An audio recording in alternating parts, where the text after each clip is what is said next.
Κυρίες και κύριοι, καλωσορίσατε στην Κύπρο.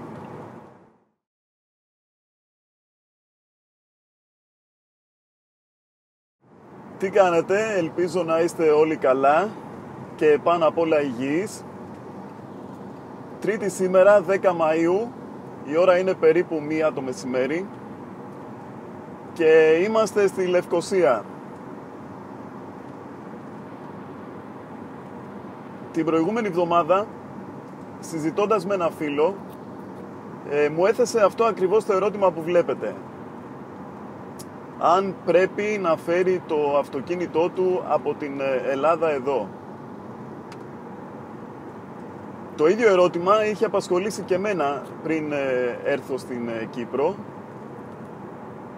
και με γνώμονα τη συζήτηση αυτή, με αφορμή τη συζήτηση αυτή, είπα να κάνω αυτό το βίντεο, να σας πάρω μαζί μου βόλτα πηγαίνοντας προς τη Λεμεσό και να σας πω για ποιους λόγους θεωρώ ότι η επιλογή του να φέρει κάποιος το αυτοκίνητό του από την Ελλάδα είναι μια πάρα πολύ καλή επιλογή. Καταρχάς, ποιους αφορά το θέμα αυτό? Πρακτικά μπορώ να σας πω ότι πλέον αφορά τον οποιονδήποτε θέλει να επισκεφτεί την Κύπρο είτε για διακοπές είτε για μόνιμη ή παροδική εγκατάσταση. Και θα σας εξηγήσω για ποιο λόγο λέω ότι αφορά και αυτούς που θέλουν να έρθουν για διακοπές, γιατί τα δεδομένα αλλάζουν από τον επόμενο μήνα. Καταρχάς, να ξέρετε ότι το αυτοκίνητο στην Κύπρο είναι κάτι παραπάνω από αναγκαίο. Είναι τόσο αναγκαίο που αν δεν έχεις αυτοκίνητο αισθάνεσαι κάπως σαν ανάπηρος. Και μπορεί να σας ακούγεται πολύ υπερβολικό αυτό, αλλά δυστυχώς είναι η αλήθεια αυτό. Οι πόλεις στην Κύπρο, οι μεγάλες πόλεις τουλάχιστον, δηλαδή η Λευκοσία, η Λεμεσός, η Λάρνακα, είναι πολύ απλωμένες. Αν εξαιρέσουμε τα ιστορικά κέντρα των πόλεων, όπου είναι αρκετά έτσι πυκνοχτισμένα και πυκνοκατοικημένα, όλοι οι υπόλοιποι δήμοι είναι αρκετά αεροκατοικημένοι. Οι πολυκατοικίες δεν είναι πολύ ψηλές, υπάρχουν πάρα πολλά σπίτια, πολλές μονοκατοικίες, ακόμα και στο κέντρο της πόλης.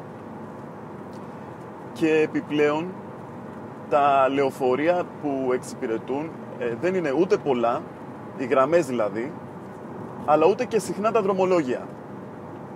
Και ναι μεν μπορεί κάποιος να πει ότι εντάξει ρε παιδί μου, εγώ έρχομαι στην Κύπρο, θα κοιτάξω να πάρω ένα νοικιαζόμενο ή θα κοιτάξω να πάρω εξ αρχής ένα αυτοκίνητο δεξιοτήμονο, που είναι και η καλύτερη βέβαια επιλογή, έτσι. Ή ακόμα να πει ότι θα καλυφθώ με τα λεωφορεία για αρχή και θα δω μετά τι θα κάνω. Και η αλήθεια είναι ότι και εγώ όταν πρωτοέφτασα στην Κύπρο, μέχρι τουλάχιστον να εκτελονιστεί το αυτοκίνητο και να μπορώ να το πάρω από τη μεταφορική που το έφερα, στην Λεμεσό που τότε έμενα, γιατί τώρα μένω στη Λευκοσία, κινούμουν με λεωφορείο. Έτσι. Δυσκολεύτηκα λίγο, όχι πάρα πολύ, αλλά βολεύτηκα. Σίγουρα όμως οι αποστάσεις δεν είναι υπέρ του να κυκλοφορείς με τα μέσα μαζικής μεταφοράς. Και αν ειδικά δεν είσαι μόνος σου όταν έρχεσαι εδώ, τι εννοώ, δεν είσαι εργένησα, αλλά έρχεσαι με το ζευγάρι σου ή με την οικογένειά σου ολόκληρη και φέρνεις και τα παιδιά σου, πολύ γρήγορα διαπιστώνεις ότι η ανάγκη για αυτοκίνητο στην Κύπρο είναι τόσο μεγάλη που θα χρειαστούν 2 αυτοκίνητα, μπορεί και από την αρχή, για να βολευτούν όλα τα μέλη της οικογένειας. Θεωρώ λοιπόν ότι μια πολύ καλή επιλογή για κάποιον που πρόκειται που σκέφτεται εν πάση περιπτώσει να μετακομίσει στην Κύπρο είναι να πάρει και το αυτοκίνητό του μαζί. Ποια είναι τα πλεονεκτήματα μιας τέτοιας κίνησης? Λοιπόν, καταρχάς, αν έχεις φροντίσει και πριν έρθεις εδώ, ή πλέον θα δούμε και τι γίνεται, αν έχεις φροντίσει λοιπόν πριν φτάσεις εδώ και έχεις στείλει το αυτοκίνητό σου, τότε από την πρώτη στιγμή που πατάς το πόδι στο νησί, έχεις ένα αυτοκίνητο να κινηθείς. Και θα το χρειαστείς, γιατί ειδικά τον πρώτο καιρό, που μπορεί να ψάχνει διασπίτι, να δεις λιγάκι τι γίνεται με τη δουλειά σου. Τέλος πάντων, είναι πολύ χρήσιμο. Ένα άλλο πλεονέκτημα είναι το εξής. Έχεις το αυτοκίνητό στην Ελλάδα, το οποίο το ξέρεις, το οδηγείς καθημερινά, ξέρεις τα προβλήματά του, το έχεις φροντίσει, έχεις κάνει και τα σέρβις του, δεν θες ρε παιδί μου να τα αφήσεις πίσω. Οπότε, ποιος ο λόγος να μην το πάρεις μαζί σου? Είναι το αυτοκίνητό σου, το ξέρεις με όλα τα προβλήματα, δεν είναι ένα μεταχειρισμένο που μπορεί να πάρεις εδώ πέρα και να μην ξέρεις τι θα σου βγάλει. Δεν είναι ένα ενοικιαζόμενο το οποίο έχει ένα κοστολόγιο, όπως και να το κάνεις. Μπορεί να είναι λιγάκι πιο φθηνά ίσως τα ενοικιαζόμενα εδώ από ό,τι στην Ελλάδα, αλλά και πάλι δεν παραμένουν να είναι ένα έξοδο. Ένα πλεονέκτημα λοιπόν είναι αυτό. Άλλο πλεονέκτημα είναι ότι στην Κύπρο οδηγούμε από την αριστερή μεριά του δρόμου.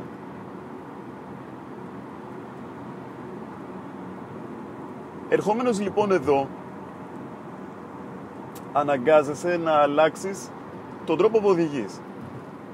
Σε αυτή την αλλαγή είναι καλύτερα, πιστεύω, να έχεις όσο το δυνατόν λιγότερες μεταβλητές, να αλλάξεις για αρχή. Τι εννοώ? Αν έρθεις και από την αρχή θέλεις να πάρεις ένα δεξιοτίμονο αυτοκίνητο, το οποίο το τιμόνι του είναι δεξιά, το οποίο οι ταχύτητες, αν είναι χειροκίνητο, είναι στα αριστερά σου, και να έχεις να συνηθίσεις και την κυκλοφορία στην αριστερή μεριά του δρόμου, μαζεύονται πολλά πράγματα για αρχή, τα οποία μπορεί και να σε μπερδέψουν και μπορεί να δημιουργήσουν συνθήκες πιο εύκολα να κάνεις ένα ατύχημα χωρίς να το θέλεις. Κρατώντας λοιπόν μία μεταβλητή σταθερή, μάλλον πολλές μεταβλητές σταθερές, που είναι με το αριστεροτίμονο αυτοκίνητο, σου μένει πρακτικά μόνο μία μεταβλητή να συνηθίσεις για αρχή, που είναι η οδήγηση στην άλλη μεριά του δρόμου, το οποίο γρήγορα συνηθίζεται, οπότε σταδιακά μετά, και εφόσον μαζέψεις χρήματα και έχεις τη δυνατότητα να πάρεις ένα δεξιοτίμονο, να προχωρήσεις στην αγορά ενός δεξιοτίμονου αυτοκινήτου. Ένα τρίτο πλεονέκτημα που εγώ βρήκα στην μετακίνηση του αυτοκινήτου μου από την Ελλάδα στο εξωτερικό, στην Κύπρο, ήταν το γεγονός ότι μαζί με το αυτοκίνητο μετέφερα και αρκετά από τα πράγματα που ήθελα να φέρω για αρχή εδώ. Πρακτικά δηλαδή τα ρούχα μου, είδη οικιακής χρήσης κλπ.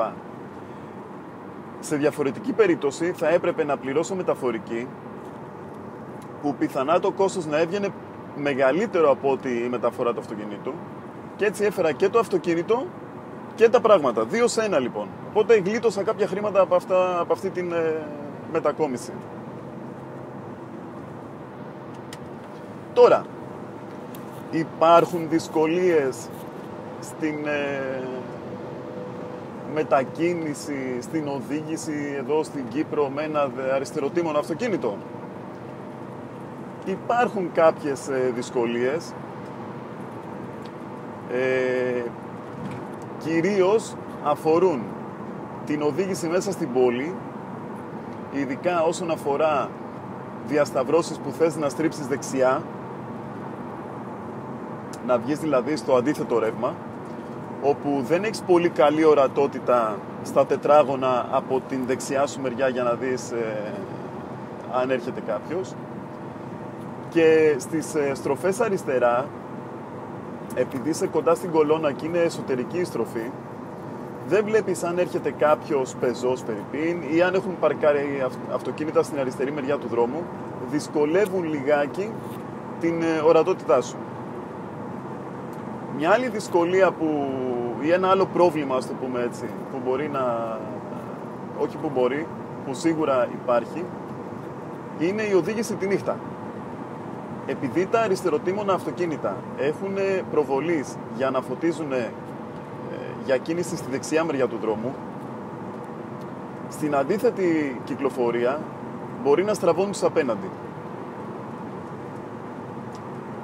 Οπότε μια καλή επιλογή καταρχάς είναι αν κάποιος έχει αυτοκίνητο το οποίο να έχει ρυθμιζόμενη δέσμη προβολέων για ρύθμιση στην μία ή την άλλη κυκλοφορία, να το κάνει.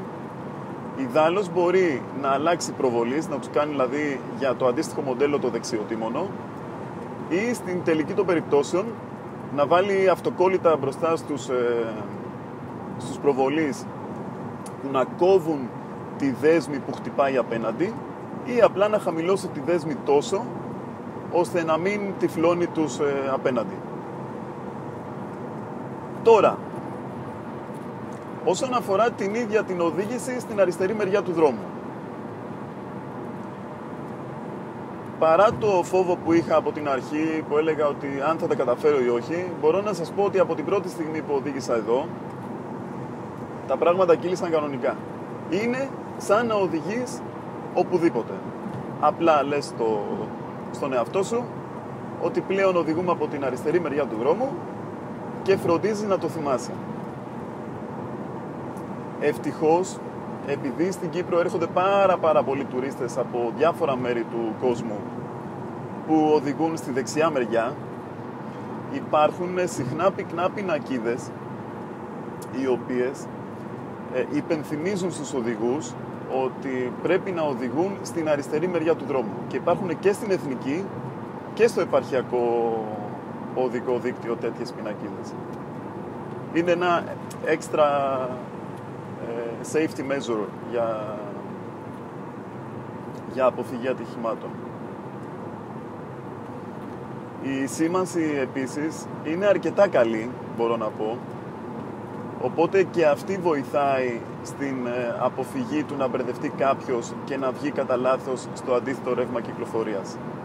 Επίσης, όπως βλέπετε, υπάρχουν αυτά τα προστατευτικά για τις ανακλάσεις στην διαχωριστική νησίδα, ώστε να αποτρέπεται το τύφλωμα των απέναντι. Και αυτό έχει να κάνει και με το γεγονός ότι εδώ κυκλοφορούν αρκετά αριστερότιμωνα. Έτσι. Λοιπόν, είπαμε για τα πλεονεκτήματα, είπαμε για τις δυσκολίες. Ένα από τα άγχη που είχα πριν φέρω το αυτοκίνητό μου εδώ, και σε αυτό βοήθησε και κάποιες συζητήσεις που είχα κάνει με κάποιους ανθρώπους που ήδη έμεναν εδώ, ήταν μια φημολογία ότι στην Κύπρο δεν υπάρχει, όσον αφορά τη συντήρηση βέβαια έτσι, των αυτοκινήτων, δεν υπάρχουν καλοί μηχανικοί, και επίσης επειδή είναι νησί και απομακρυσμένο, ας πούμε, δεν υπάρχει και επάρκεια ανταλλακτικών. Για το αυτοκίνητό μου δε, που είναι ιταλικό, μια Αλφα Ρωμαίο, και στην Κύπρο δεν υπάρχει μεγάλη παράδοση όσον αφορά τα ιταλικά αυτοκίνητα, δεν κυκλοφορούσαν πάρα πολλά ιταλικά. Τα τελευταία χρόνια μόνο έχει αυξηθεί η κυκλοφορία ιταλικών αυτοκινήτων εδώ. Ο φόβος αυτός ήταν λίγο μεγαλύτερος, δηλαδή, θα το πάρω το αυτοκίνητό μου, αλλά θα μπορέσω να το συντηρώ εκεί? Θα βρω κανένα συνεργείο της προκοπής? Θα βρίσκω ανταλλακτικά? Τέλος πάντων, το άγχος αυτό διαλύθηκε, διότι και καλοί μηχανικοί υπάρχουν εδώ, όπως και παντού στον κόσμο υπάρχουν καλοί και κακοί μηχανικοί, και επάρκεια ανταλλακτικών υπάρχει και για αυτοκίνητα που δεν κυκλοφορούν πολύ στην Κύπρο, όπως είναι τα ιταλικά. Εδώ στο νησί, η πλειοψηφία των αυτοκινήτων που κυκλοφορεί, που προτιμώνται δηλαδή από τους οδηγούς, είναι κυρίως τα Ιαπωνέζικα, πολλά Ιαπωνέζικα, Toyota, Mazda, πάρα πολλά Mazda, Κορεάτικα αρκετά, και από ευρωπαϊκά μοντέλα τα οποία κυκλοφορούν πάρα πολύ στο Ηνωμένο Βασίλειο, με κύριο εκπρόσωπο τα γερμανικά, Mercedes, BMW, Volkswagen Group. Δεν κυκλοφορούν τόσα πολλά γαλλικά και ιταλικά, και πάλι όμως σίγουρα θα βρείτε κάποιον καλό μηχανικό να συντηρεί το αυτοκίνητό σας και θα βρείτε και ανταλλακτικά. Και μην ξεχνάτε ότι ακόμα και να μην υπάρχει κάτι στο νησί εδώ, η Ευρώπη και η Ελλάδα είναι αρκετά κοντά, οπότε δεν πρόκειται να ξεμείνετε. Μπορεί να καθυστερήσει κάτι να έρθει, αλλά τελικά θα το βρείτε. Τώρα, ποιοι τρόποι υπάρχουν για να φέρει κάποιος το αυτοκίνητό του στην Κύπρο? Λοιπόν, μέχρι πρότινος, ένας ήταν ο βασικός τρόπος και είναι μέσω πλοίου, έτσι.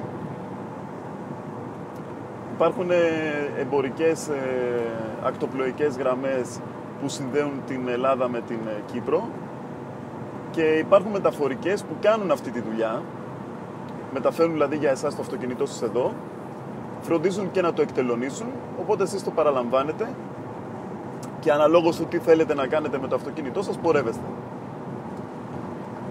Από μέσα όμως τέλη Ιουνίου φέτος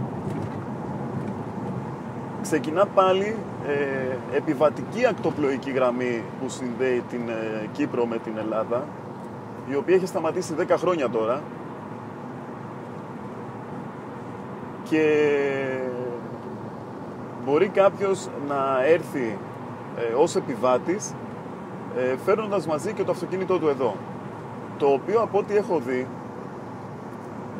και μένει να το δούμε στην πράξη βέβαια, είναι και πολύ πιο συμφέρον από τον κλασικό μέχρι τώρα τρόπο μεταφοράς, δηλαδή μέσω μεταφορικής.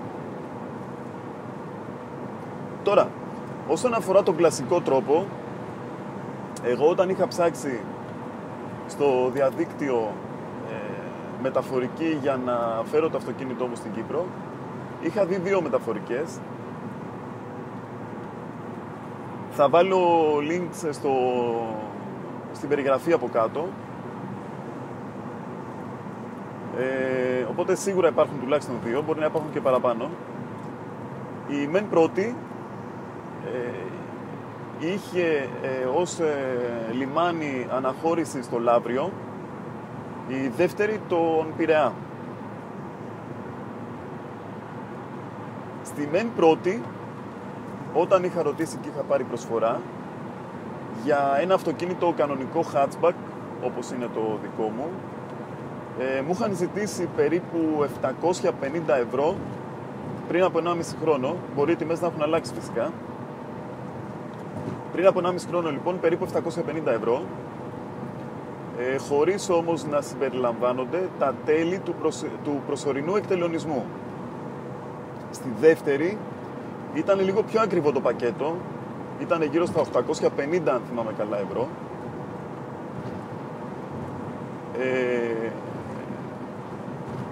Το καράβι φεύγει από Πειραιά. Η βασική διαφορά όμως που εμένα με ενδιέφερε αυτό ήταν ότι εν συγκρίση με την πρώτη, όπου το αυτοκίνητο έμπαινε χύμα στο καράβι, στη δεύτερη έμπαινε μέσα σε κοντέινερ. Και επειδή εγώ είχα πράγματα, ήταν φορτωμένο μέχρι πάνω το αυτοκίνητο και δεν ήθελα να ρισκάρω κάτι. Βέβαια, εντάξει, να μην λέω ψέματα, και στην πρώτη περίπτωση πάλι φαντάζομαι ότι το αυτοκίνητο θα μεταφερόταν με ασφάλεια. Δεν είναι η πρώτη φορά που το κάνουν αυτό οι άνθρωποι, έτσι.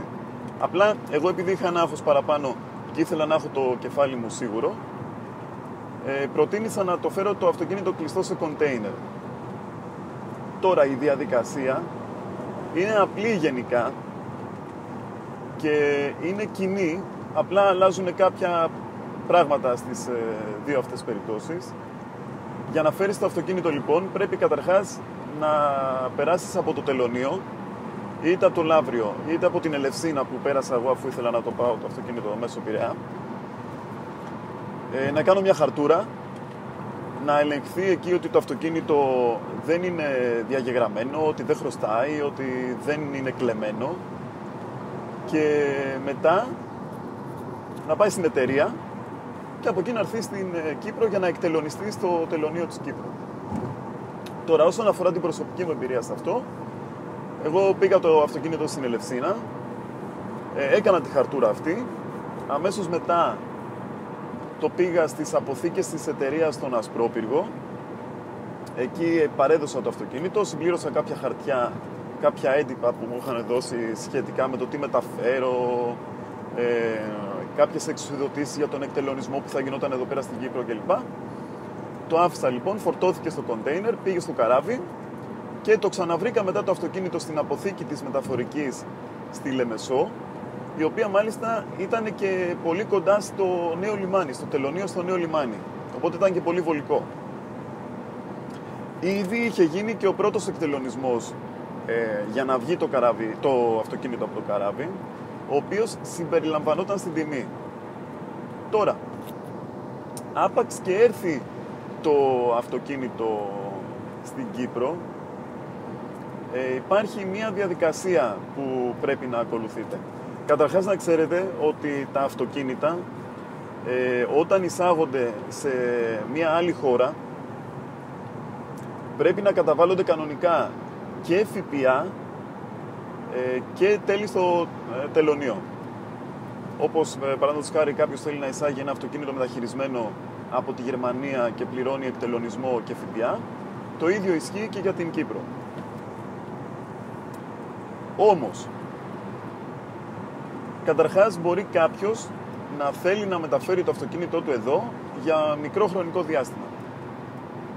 Αν αυτό το διάστημα είναι κάτω από 6 μήνες μέσα στο χρόνο, είτε συνεχόμενα είτε με διακοπές, τότε αρκεί ο προσωρινός εκτελονισμός, δεν χρειάζεται κάτι παραπάνω, όπου δεν καταβάλλεται ΦΠΑ και τέλος στο τελωνείο με τον προσωρινό εκτελονισμό. Αν όμως κάποιος μεταφέρει την συνήθη κατοικία του στην Κύπρο, δηλαδή όπως εγώ ας πούμε, ξεκίνησα και είπα μεταναστεύω και πάω στην Κύπρο.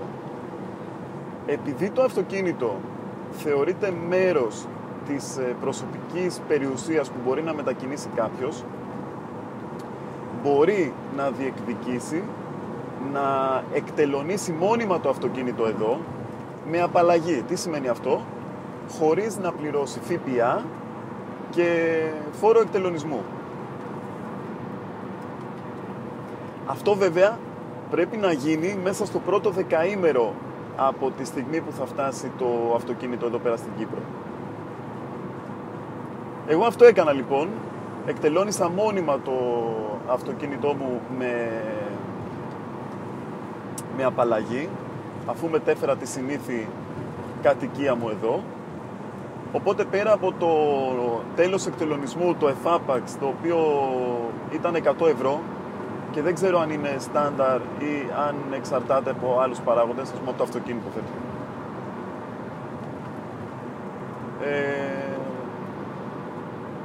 Δεν πλήρωσα κάτι άλλο.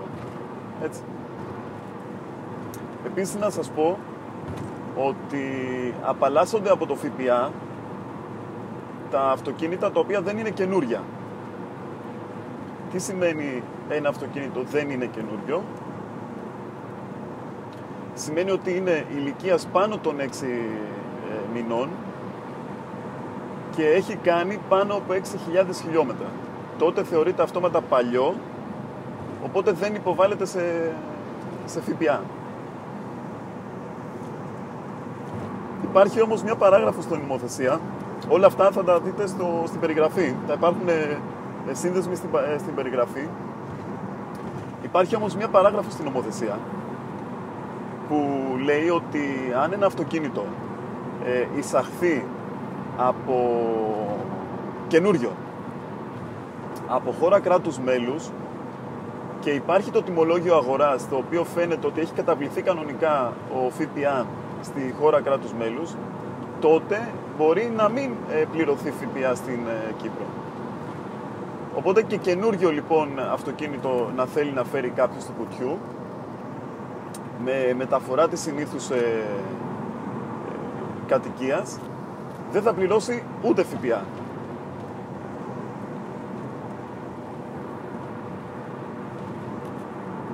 Τώρα, όσον αφορά τον προσωρινό εκτελονισμό, θα δείτε και στην νομοθεσία ότι υπάρχουν κάποιες κατηγορίες πολιτών που δικαιούνται να φέρουν το αυτοκίνητό τους για παραπάνω από 6 μήνες με προσωρινό εκτελονισμό και χωρίς να χρειαστεί να κάνουν κάτι άλλο. Τέτοιες κατηγορίες που νομίζω ενδιαφέρει και αρκετά είναι οι φοιτητές, οι οποίοι μπορούν με προσωρινό εκτελονισμό να κρατήσουν το αυτοκίνητο στην Κύπρο για όσο διάστημα διαρκεί η φοιτησή τους, υπάλληλοι πρεσβειών, προξενείων, κρατικών οργανισμών κλπ. Θα τα δείτε στην νομοθεσία. Περιγράφονται αναλυτικά.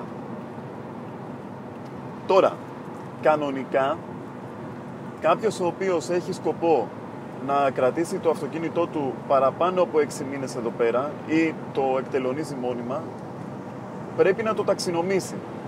Δηλαδή, πρέπει να το εγγράψει στους καταλόγους κυκλοφορίας των αυτοκινήτων εδώ και να πάρει κυπριακές πινακίδες.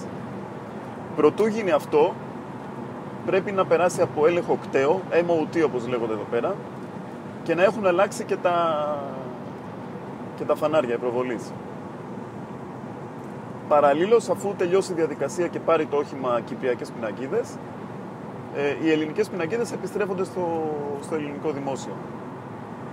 Εδώ τώρα τίθεται και το μεγάλο ζήτημα στο ποια αυτοκίνητα συμφέρει κάποιος να φέρει εδώ εάν έχει σκοπό να τα κρατήσει μόνιμα.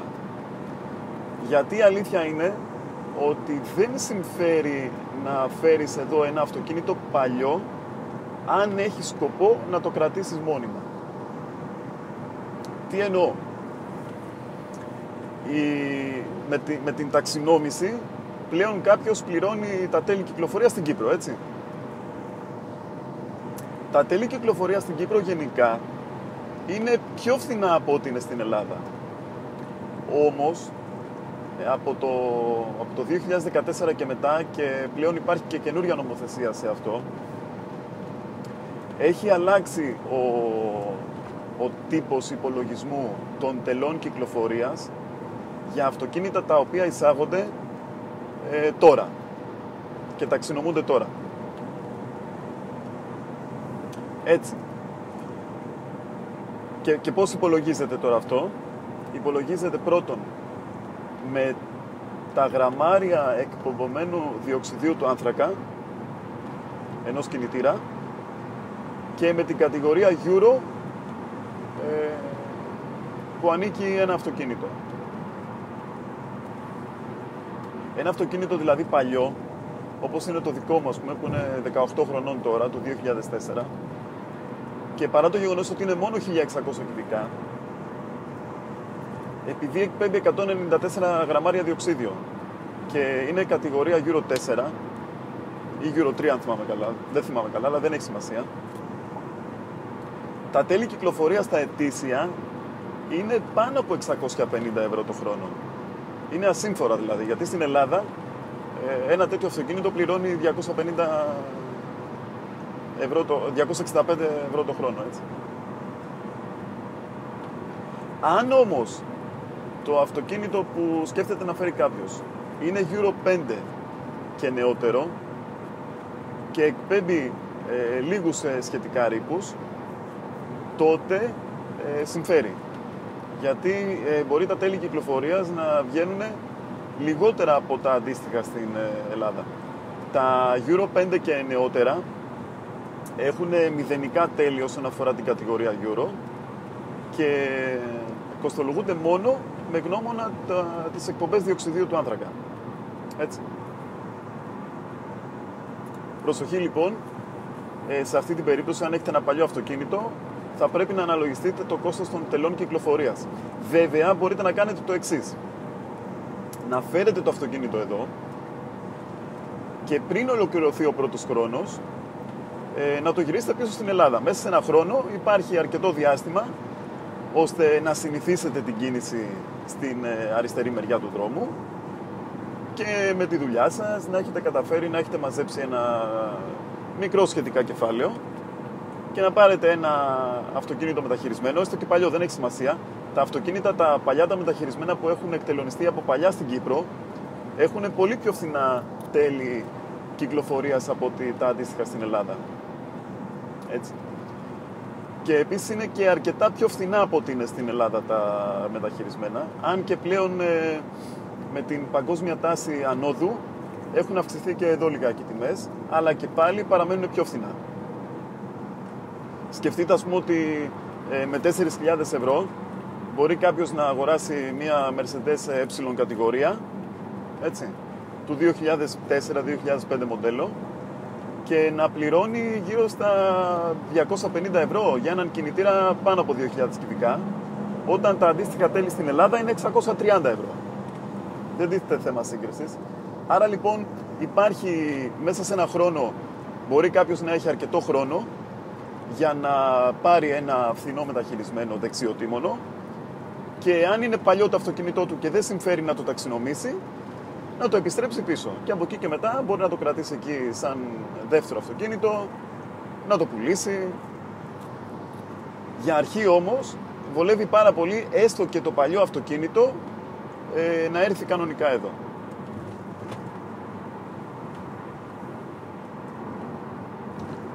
Τι άλλο να σας πω? Είπαμε πλεονεκτήματα, είπαμε μειονεκτήματα, είπαμε για την... διαδικασία μεταφοράς. Σας είπα νομίζω για τη διαδικασία μεταφοράς, για το καράβι. Ναι. Για το καράβι τώρα, το οποίο ξεκινάει από 19 Ιουνίου τα δρομολόγια Λεμεσό-Πειραιά. Από ό,τι είδα, το κόστος μεταφοράς ενός αυτοκινήτου είναι πολύ μικρό. Το ταξίδι βέβαια είναι 30 ώρες, δεν είναι μικρό. Όμως, αν θυμάμαι καλά, το αυτοκίνητο είναι κάπου 100 κάτι ευρώ η μεταφορά του, και η καμπίνα για τον επιβάτη μπορεί να βγαίνει κάπου τα ίδια. Οπότε με 200-250 ευρώ κάποιος έχει έρθει στην Κύπρο και έχει φέρει μαζί και το αυτοκίνητό του. Τα δρομολόγια όμως δεν είναι πολύ τακτικά. Από ό,τι είδα προβλέπονται 22 δρομολόγια στο έτος, το οποίο σημαίνει ένα δρομολόγιο κάθε 18 με 20 μέρες. Βέβαια, μένει να δούμε τον προγραμματισμό των δρομολογίων. Αυτό το λέω γιατί κάποιος ο οποίος θέλει να ταξιδέψει για διακοπές στην Κύπρο, και μέχρι πρότινος η επιλογή ήταν απλά να νοικιάσει ένα αυτοκίνητο εδώ για να γνωρίσει το νησί, εάν κάνει καλό προγραμματισμό με τα δρομολόγια, μπορεί να συμφέρει να φέρει το αυτοκίνητο του εδώ και ως ταξιδιώτης να γυρίσει το νησί με το αυτοκίνητό του. Κάτι άλλο επίσης το οποίο πρέπει να έχει υπόψη κάποιος που θέλει να φέρει το αυτοκίνητο στην Κύπρο είναι η κάλυψη από την ασφαλιστική. Θα πρέπει να συνεννοηθείτε με τις ασφαλιστικές σας, να δείτε εάν καλύπτει το ενδεχόμενο κυκλοφορίας στο εξωτερικό. Και βέβαια θα πρέπει να σιγουρευτείτε, έγινε και ένα ατύχημα τώρα εδώ, να ρωτήσετε μάλλον, όχι να σιγουρευτείτε, γιατί κατά πάσα πιθανότητα δεν θα ισχύει, εάν με την κάλυψη στο εξωτερικό σας καλύπτουν και για την κίνηση στο βόρειο τμήμα της Κύπρου, στο κατεχόμενο. Διότι μπορεί να καλύπτει ασφαλιστική για κίνηση στο ελεύθερο τμήμα, στο νόμιμο τμήμα της Κύπρου, αλλά μπορεί να μην καλύπτει για το κατεχόμενο. Ας πούμε, οι ασφαλιστικές εδώ δεν καλύπτουν τα ντόπια, τα οχήματα με το κανονικό ασφαλιστήριο συμβόλαιο για κίνηση στα κατεχόμενα. Πρέπει κάποιος, αν θέλει να κινηθεί στο βόρειο τμήμα, να κάνει εξτρά συμβόλαιο, εξτρά ασφαλιστήριο, το οποίο είναι διάρκειας λίγων ημερών, ή κάτι που κάνουν πολλοί κόσμος που μετακινείται συχνά από και προς το βόρειο τμήμα, να κάνουν εξτρά ασφαλιστήριο σε μία από τις ασφαλιστικές των κατεχομένων. Δεν νομίζω όμως ότι οι καταρχάς οι ασφαλιστικές εταιρείες της Κύπρου καμία δεν καλύπτει αυτοκίνητο με αλλοδαπές πινακίδες, έτσι, αυτό πρέπει να το ξέρετε. Και πιθανολογώ ότι και καμία από τις ασφαλιστικές εταιρείες των κατεχομένων δεν θα καλύπτει κίνηση στο βόρειο τμήμα. Οπότε αν κάποιος σκέφτεται να κινηθεί με ένα αυτοκίνητο με ελληνικές πινακίδες στα κατεχόμενα, μάλλον δεν το θεωρώ πολύ καλή ιδέα. Να πω, σήμερα έχει μια καταπληκτική μέρα και η θάλασσα από ό,τι βλέπω είναι φανταστική. Είμαστε 10 Μαΐου, στη Λευκοσία έχει 33 βαθμούς. Εδώ είμαστε με 27,5 τώρα, πλησιάζουμε στη Λεμεσό, αλλά έχει καταπληκτική μέρα. Τέλος πάντων, τι έλεγα? Έλεγα για την ασφαλιστική, έλεγα για τη μεταφορά,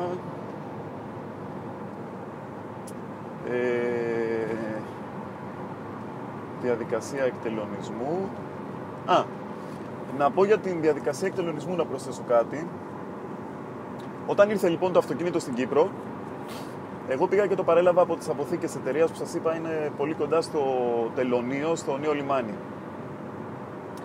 Έπρεπε να το εκτελονίσω μόνιμα. Το πήγα λοιπόν στο τελωνείο στη Λεμεσό. Εκεί με μια γρήγορη διαδικασία, φανταστική θάλασσα, ελπίζω να μπορείτε να δείτε.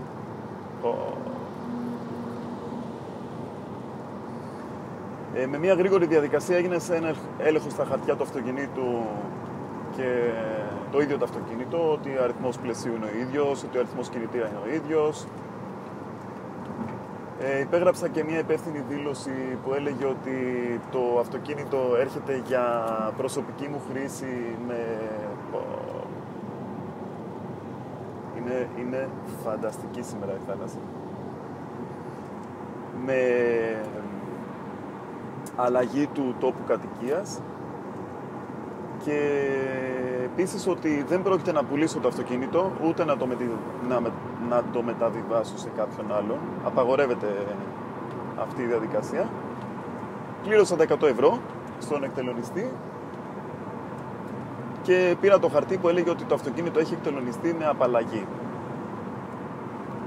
Είναι το μόνο πρακτικά που χρειάζεται να κάνει κάποιος και να μην το κάνει κάποιος άλλος για αυτόν με το που φτάνει ένα αυτοκίνητο εδώ.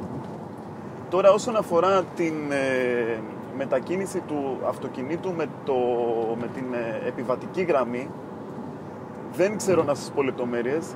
Υποθέτω ότι θα είναι μια αντίστοιχη, ίσως και πιο σύντομη διαδικασία, αφού πρόκειται για επιβατική γραμμή. Αλλά άπαξ και κάποιος θέλει να φέρει το αυτοκίνητο εδώ μόνιμα, σίγουρα θα πρέπει να ακολουθεί η διαδικασία που γίνεται μέχρι τώρα. Κάτι το οποίο επίσης δεν ξέρω και μπορείτε να ρωτήσετε γι' αυτό, είναι εάν μπορεί κάποιος να φορτώσει το αυτοκίνητο στην επιβατική γραμμή, να μην ταξιδέψει ο ίδιος με το καράβι, γιατί είναι και 30 ώρες ταξίδι, και να το παραλάβει κάποιος άλλος εδώ, ή ο ίδιος αφού φτάσει με αεροπλάνο. Δηλαδή, αν το αυτοκίνητο μπορεί να ταξιδέψει ασυνόδευτο. Αυτό είναι το βασικό ερώτημα. Αυτό δεν το ξέρω. Λοιπόν, τι άλλο να σας πω. Βλέπετε και κάποιους από τους ουρανοξύστες που ανεγείρονται στη Λεμεσό. Λοιπόν, να σας πω ότι όλη αυτή την ώρα κινούμασταν στην εθνική που συνδέει την Λευκοσία με τη Λεμεσό. Λοιπόν, οι δρόμοι γενικά, να ξέρετε εδώ, ότι είναι σε αρκετά καλή κατάσταση. Γίνονται έργα συντήρησης τακτικά και μια βασική διαφορά που υπάρχει στην συγκρίση με την Ελλάδα είναι ότι δεν υπάρχουν διόδια. Δεν υπάρχουν διόδια πουθενά στην Κύπρο και η αλήθεια είναι ότι μάλλον δεν θα μπορούσε να γίνει και διαφορετικά, γιατί κάθε μέρα στην Κύπρο μετακινείται πάρα πολλοί κόσμος με το αυτοκίνητο. Υπάρχει κόσμος που δουλεύει στη μία πόλη και μένει σε άλλη πόλη. Και εγώ άλλωστε Λευκοσία μένω και δουλεύω στη Λεμεσό και τώρα για δουλειά πάω.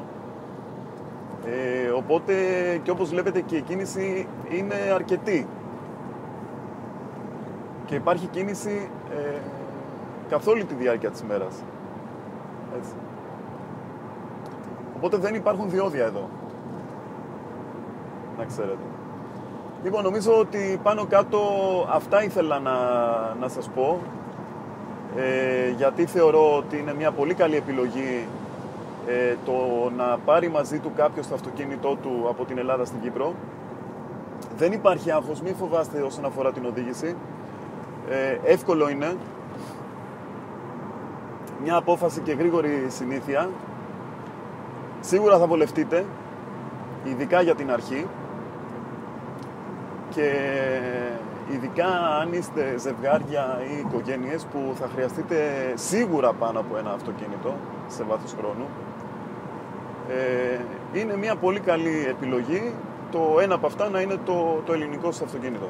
Αν είναι δε και καινούριο, δεν υπάρχει κανένας λόγος να το αποχωριστείτε, έτσι, να το αφήσετε πίσω και να πείτε δεν θα βολεύει στην Κύπρο κλπ. Σίγουρα το δεξιοτήμονο είναι πιο σωστό αυτοκίνητο, έτσι. Να λέμε και του στραβού το δίκιο.